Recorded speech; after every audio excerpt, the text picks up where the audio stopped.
अजीज़ तलबा और तालबात, Farooq foundation online school के ज़रिए यकसा नसाब के मुताबिक तालीम हासिल करें। अगर हमारी वीडियोस पसंद आएँ तो चैनल को सब्सक्राइब करें और दोस्तों के साथ शेयर करें और बेल आइकन को लाजमी दबाएं ताकि आइंदा आने वाली तालीमी वीडियोस आप हासिल कर सकें।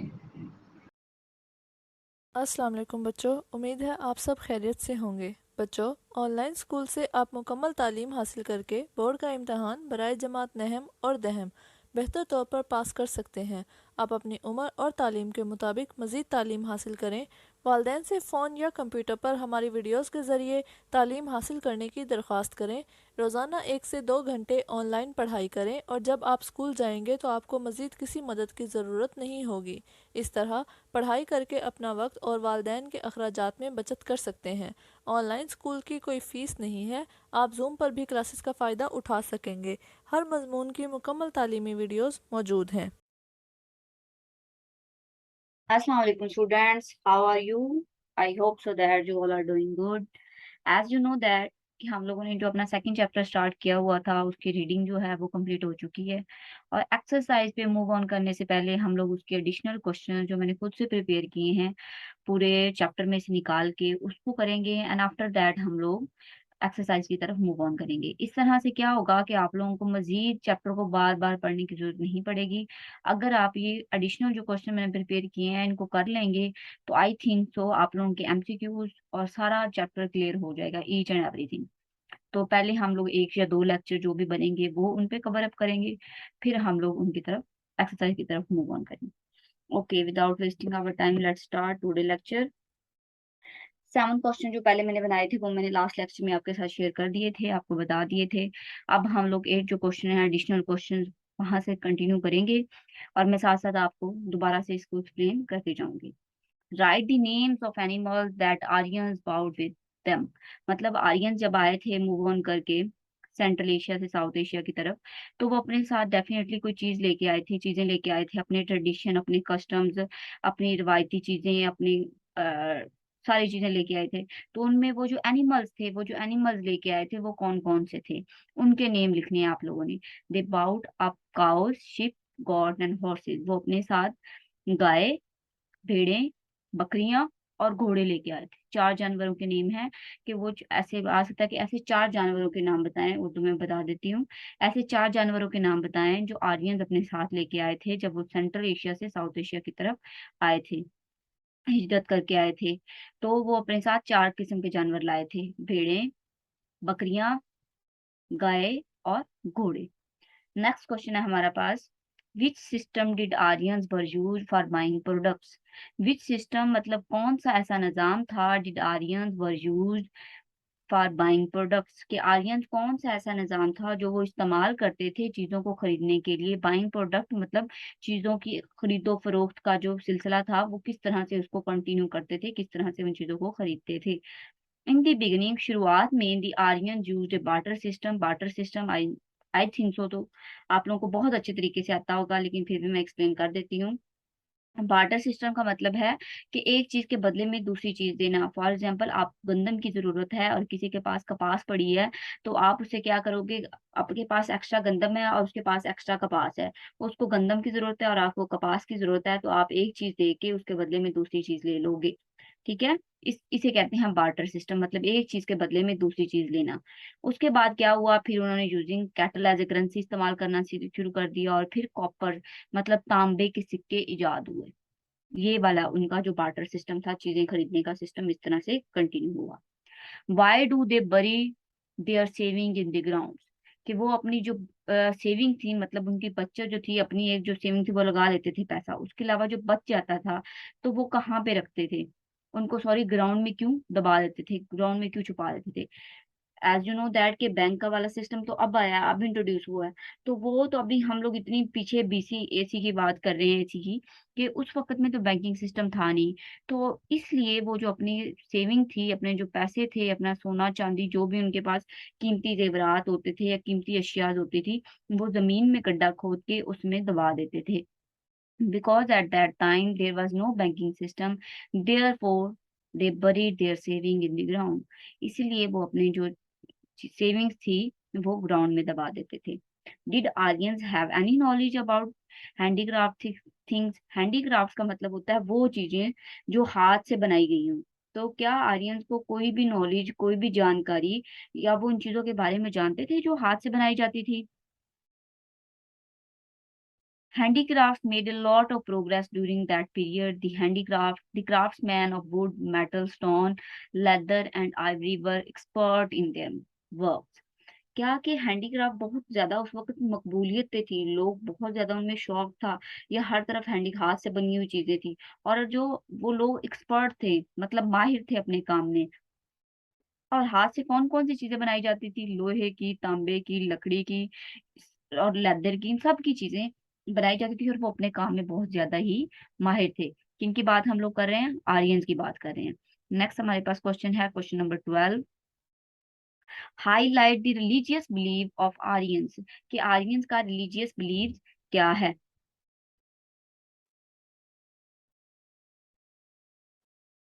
उनका रिलीजियस बिलीव क्या है, वो उनका क्या यकीन था, कि वो किस तरह के खुदाओं को मानते थे, क्या चीजें थी वो जो करते थे, ये सारी चीजें हम लोग देखेंगे। The Aryan worship various subjects objects which were present in the natural surrounding. मतलब नेचुरल सराउंडिंग में जो भी उन चीजों को वो देखते थे, जो चीजें उन्हें नुकसान दे रही हैं, जो चीजें उन्हें नफा दे रही हैं, वो सूरज को देखते थे, वो हवा को देखते थे, वो आग को देखते थे, वो पानी को देखते थे, सितारों को देखते थे। तो इन सब चीजों की वो क्या करते थे? पूजा करते थे। इन सब चीजों को वो मानते थे। सांप को देखते थे, बंदर को देखते थे। तो इन सब चीजों को, अपने सराउंडिंग में नेचुरल जितनी भी चीजें थी ना, मोस्टली वो उनके बारे में क्या उनके करते थे? उनकी वर्शिप करते थे, उनकी पूजा करते थे। दे बिलीव इन मैजिक, और वो जादू पे बहुत यकीन रखते थे। उनका एक बहुत स्ट्रॉन्ग किस्म वाला उनका यकीन था जादू पे। They burn their dead bodies, और जब कोई इंसान मर जाता था तो उनकी जो लाश होती थी उसको वो जला देते थे, जैसे हिंदू जला देते हैं। देयर फेमस गॉड वर सूर्या, अग्नि एंड इंद्र। ये उनके फेमस गॉड के नेम थे।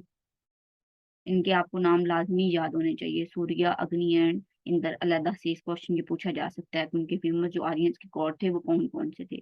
तो आप लोगों को ये फिंगर टिप्स पे होना चाहिए, सूर्या, अग्नि एंड इंद्र, ये इनके फेमस गॉड थे। दे रिलीजियस बुक, ये भी आपको याद होनी चाहिए कि उनकी रिलीजियस बुक है उसका नाम क्या है? ऋग्वेद उनकी रिलीजियस बुक का नाम है, ये भी आप लोग फिंगर टिप पे याद होना चाहिए। Later their believe took the form of Hinduism, और आखिरकार बाद में यही उनका जो बिलीव था, ये उनके जो यकीन था, उनके ट्रेडिशन थे, उनका कल्चर था, इसने किसकी शक्ल इख्तियार कर ली? इन्हें हिंदुओं के मजहब की जैसी शक्ल इख्तियार कर ली। नेक्स्ट क्वेश्चन है, नेक्स्ट क्वेश्चन नंबर 13 हमारे पास है, वो है what is the concept of rebirth in Hinduism, कि हिंदुइज्म में दोबारा जन्म लेना, दोबारा से पैदा होना, ये क्या है मतलब है? हिंदुइज्म के रिलीजन में क्या इसका मतलब है? इसको आप बताएं, अपने अल्फाज में भी लिख सकते हैं। तो उसका है, according to Hinduism the god, the good and bad deeds of human do not get wasted. Human beings reborn after death in good or bad form. It is based on his or her bad or good acts.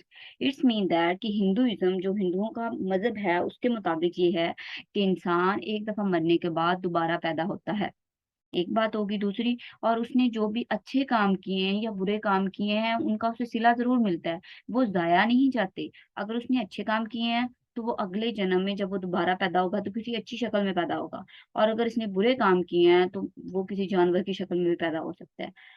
तो इस तरह से उसके है कि आप लोग जो इस तरह इस दुनिया में काम करेंगे, अगले जन्म में आपको उसका रिवार्ड मिल जाएगा। ये हिंदुओं का बिलीव है। नेक्स्ट क्वेश्चन है, highlight the caste and creed system, के कास्ट एंड क्रीड सिस्टम जो है उसको आपने हाईलाइट करना है। उसमें सबसे पहले है हिंदुओं का कास्ट एंड क्रीड सिस्टम के बारे में हम लोग बात कर रहे हैं। When Aryans settled in India, they were divided into four parts. Aryan जब थे वो इंडिया में सेटल हुए तो उन्होंने फोर, उनके जो कास्ट एंड मजहब के तरीके थे वो चार थे। एक ब्राह्मण, ब्राह्मण कौन से? It was a lead class, जो सबसे अपर क्लास होती थी वो ब्राह्मण होते थे। They perform religious duties.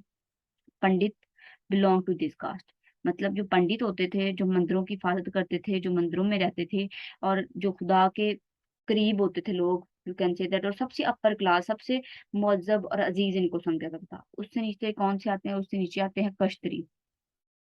It's duty was to rule and defend the country, soldier belong to this caste, के सोल्जर जो थे वो किस कास्ट से बिलोंग करते थे, वो कश्ती की क्लास से बिलोंग करते थे, ये सेकंड नंबर पे आते थे। और उनकी काम क्या होता था, इनका काम होता था कि अपनी रियासत की, अपने मुल्क की, अपने गांव की हिफाजत करना, ये इनका काम होता था। थर्ड नंबर पे आते हैं वेश। It its duty was to do agriculture and trade, farmer and traders belong to this caste, कि इनका काम क्या था, इनके सुपुर्द कौन से काम होते थे इस कास्ट के, इन कौम के लोगों के, कि वो ज़राअत के पेशे से देखेंगे और तजारत का जो काम है वो ये लोग देखेंगे। और इनके ज्यादातर फार्मर्स और ट्रेडर तजारती और किसान इनके पेशे से वाबस्ता होते थे। और सबसे लास्ट पे जो निचले दर्जे की जो कास्ट समझी जाती है वो है शूद्र। शूद्र, its duty was to serve all other caste, it was the lowest caste. मतलब इसका क्या काम है, इसने ऊपर वाली तीनों जो कास्ट हैं, वेश हैं, शूद्र हैं और कश्तरी हैं, इनको क्या करना है, इनको उन्होंने इनको इनकी उन्होंने परफॉर्म करना है, इनकी खिदमत करनी है। जो छोटे छोटे काम होते हैं एज ए सर्वेंट, इनके वो उन्होंने लगने हैं। तो आप लोगों को ये भी पता होना चाहिए कि जो है पंडित कौन सी कास्ट से बिलोंग करते हैं, सोल्जर कौन सी कास्ट से बिलोंग करते हैं, फार्मर कौन सी कास्ट से बिलोंग करते हैं, और देन मतलब इसमें से लोअर क्लास सर्वेंट जो होते हैं वो कौन सी कास्ट से बिलोंग करते हैं। ये भी आप लोगों को इसमें से 4 कास्ट के नेम भी पूछे जा सकते हैं। लेकिन वैसे भी पूछा जा सकता है एज एमसीक्यू कि जो पंडित हैं वो कौन सी कास्ट से बिलोंग करते हैं, pandit belong from which caste, या soldier belong from which caste. इस तरह से भी क्वेश्चन एमसीक्यू आया जा सकता है, तो वो भी आप लोगों को इसमें ये चीज मजीद इसको याद करनी पड़ेगी। नेक्स्ट क्वेश्चन जो है वो है, who was the founder of Buddhism. Buddhism एक रिलीजन है, मजहब है, जो हम लोगों ने चैप्टर में बहुत अच्छी तरह से किया है। तो उसका जो शॉर्ट क्वेश्चन है कि वो बुद्धाइज्म का जो रिलीजन है उसका फाउंडर कौन था। फाउंडर मतलब उसकी बुनियाद रखने वाला कौन है। तो ये जो फाउंडर है बुद्धाइज्म का है वो Gautam Buddha. Gautam Buddha was the founder of Buddhism. Next question है, where was Gautam Buddha born. Gautam Buddha कहाँ पे पैदा हुआ था। Gautam Buddha was born in Kapilavastu Veshu in 1563 BC. He was given the name Siddharth, which was later known as a Gautam Buddha. वो बाद में गौतम बुद्धा के नाम से जाना गया। नेक्स्ट क्वेश्चन है, did Gautam Buddha like the caste and creed system. क्या गौतम बुद्धा को ये जो निजाम का उनका था, जात पात का जो निजाम था, ये पसंद था या नहीं पसंद था। Strictly dislike the caste and creed system. Definitely उनको ये कास्ट एंड क्रीड सिस्टम जो हिंदुओं का था, जो आर्यंस का था, उसे नहीं पसंद था। इसीलिए तो वो एक नया रिलीजन लेके आया जिसको बुद्धाइज्म कहा जाता है। How many years old was the Gautam Buddha when he left the royal place in search of peace? कि गौतम बुद्धा की कितनी उम्र थी जब उसने सुकून की तलाश में अपना जो शाही महल था, जो अपना घर था, उसको छोड़ दिया। He left the royal place at the age of 29 and went into the jungles of Gaya. कि उसकी जो उम्र थी, किसकी, गौतम बुद्धा की एज जो थी वो 29 मतलब 29 साल थी जब उसने अपना घर छोड़ दिया और वो जंगलों में चला गया, गया के जंगलों में। ये भी पूछा जा सकता है कि Gautam Buddha in search of the peace कौन से जंगल में गया था। तो नीचे एमसीक्यूज में टाइप में आपको आ सकता है, तो आप लोगों को ये भी नाम याद होना चाहिए। नेक्स्ट क्वेश्चन है, write down the principle of Gautam Buddha. Gautam Buddha जो नया रिलीजन लेके आया था उसने कौन से प्रिंसिपल दिए थे कि आप इस रिलीजन की तरफ से आए, इस रिलीजन पिछले वाले रिलीजन को छोड़ दें और नए रिलीजन की तरफ मूव ऑन करें। तो उसमें कौन से प्रिंसिपल उसने बताए थे। One should lead a simple life, कि हर एक को सादा जिंदगी गुजारनी चाहिए, सबसे पहला प्रिंसिपल। नेक्स्ट प्रिंसिपल है उसका, one should avoid wine, gambling and telling lies. उन्हें झूठ बोलना चाहिए, झूठ बोलने से, शराब पीने से और जुआ खेलने से रुक जाना चाहिए, इन चीजों को नहीं करना चाहिए।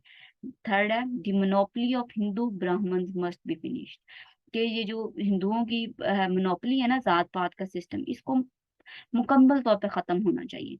No one should be consider inferior, किसी को भी इंफीरियर और सुपीरियर नहीं होना चाहिए कि ये ऊपर वाली जात से बिलोंग करता है, ये नीचे वाली जात से बिलोंग करता है, ये वाइट है, ये ब्लैक है, इस तरह से ये कोई भी ऐसा काम नहीं होना चाहिए। जो सब इंसान है वो बराबरी की सतह पर है। Respect should be given to humanity, के रिस्पेक्ट देनी चाहिए, इंसानियत को रिस्पेक्ट देनी चाहिए, इंसान को रिस्पेक्ट देनी चाहिए, एक फर्द को रिस्पेक्ट देनी चाहिए। Blood shed should be avoided, और ब्लड शेड मीन कत्ल करना, एक दूसरे को नुकसान पहुंचाना, इनसे अवॉइड करना चाहिए। Caste and creed system should be abolish, जात पात के निज़ाम को मुकम्मल तौर पर ख़त्म होना चाहिए। All human must be treated equally, और तमाम इंसानों को इक्वलिटी की बुनियाद पर, बराबरी की सतह पर उनके साथ सलूक किया जाना चाहिए। ये भी क्वेश्चन आ सकता है, ये आपको एमसीक्यू आ सकता है, how many principle of Gautam Buddha, Gautam Buddha ने कितने प्रिंसिपल दिए थे? तो ये 8 प्रिंसिपल थे, उनकी तादाद भी आपको याद होनी चाहिए। इस तरह से भी एमसीक्यूज आ सकता है, क्योंकि मैंने एमसीक्यूज नहीं बनाए तो इसलिए मैं आपको साथ साथ बता रही हूँ। Who was the founder of Jainism? अब एक नॉन रिलीजन आया था, तो जैनिज्म फाउंडर ऑफ किसका था, कौन से मजहब का था? Jainism, Mahavir was the founder of Jainism. Jainism का जो मजहब था उसका जो फाउंडर था वो कौन था, जो बानी था वो महावीर था।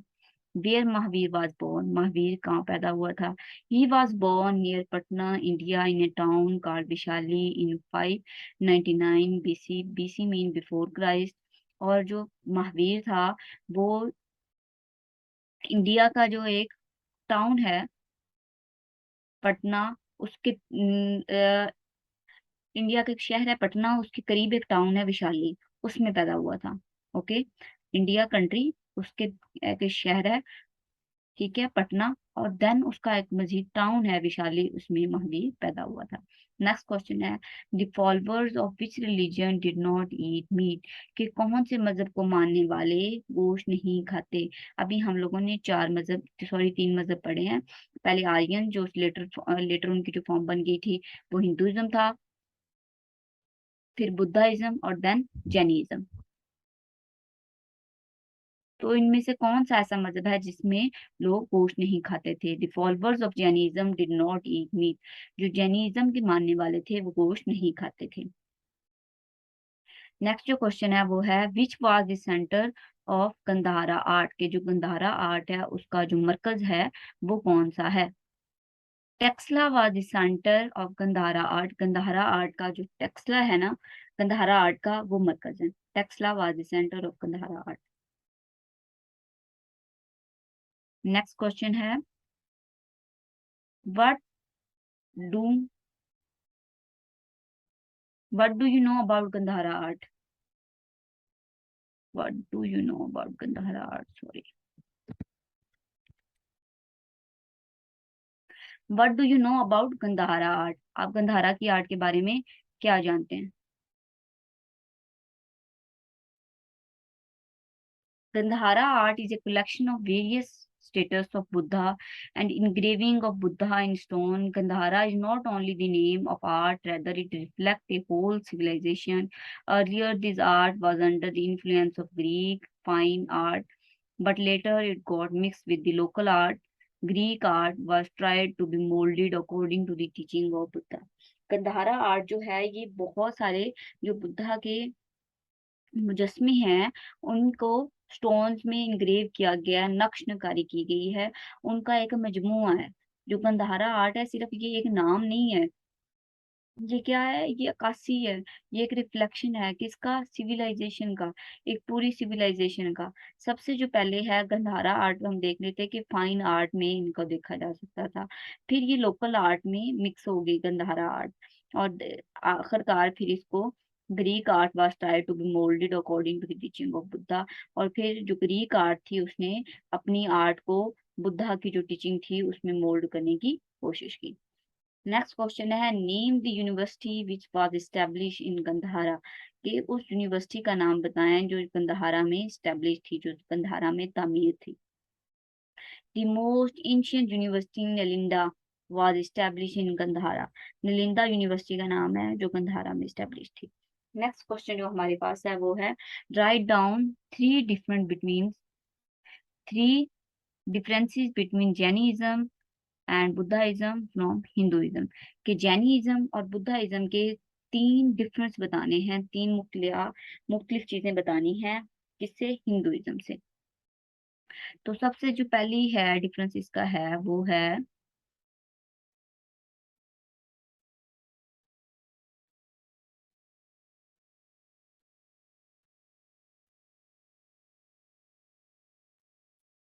सबसे पहला जो डिफरेंस है वो है Jainism and Buddhism do not acknowledge the books of Hinduism, कि वो हिंदुइज्म की जो बुक्स हैं उनको नहीं मानते। सबसे पहला डिफरेंस ये आ गया।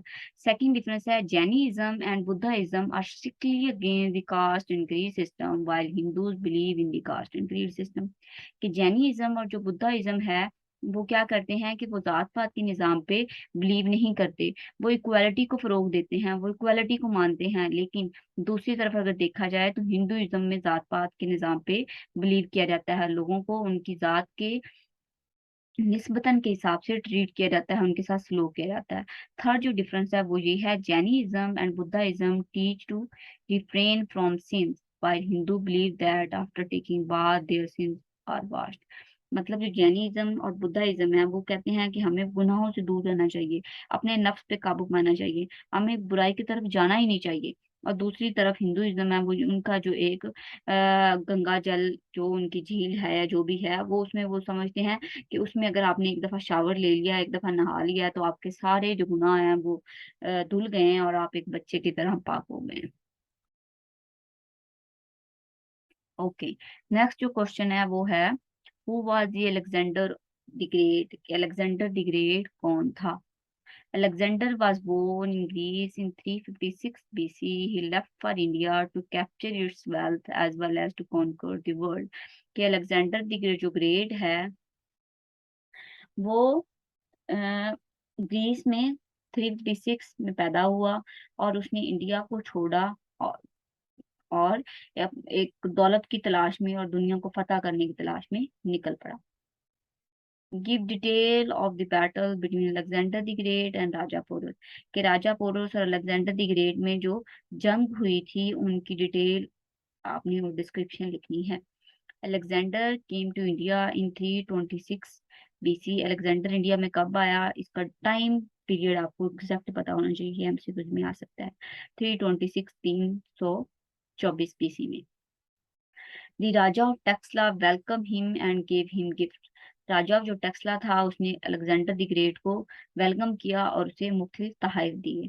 Alexander decided to attack Raja Porus, Alexander ने राजा पोरस पर अटैक करने का फैसला किया। Alexander shot hundreds of arrow at the elephant of Raja Porus, Alexander the जो ग्रेट है उसने हजारों की तादाद में तीर छोड़ दिए हाथियों पर, जो किसके थे, राजा पोरस के थे।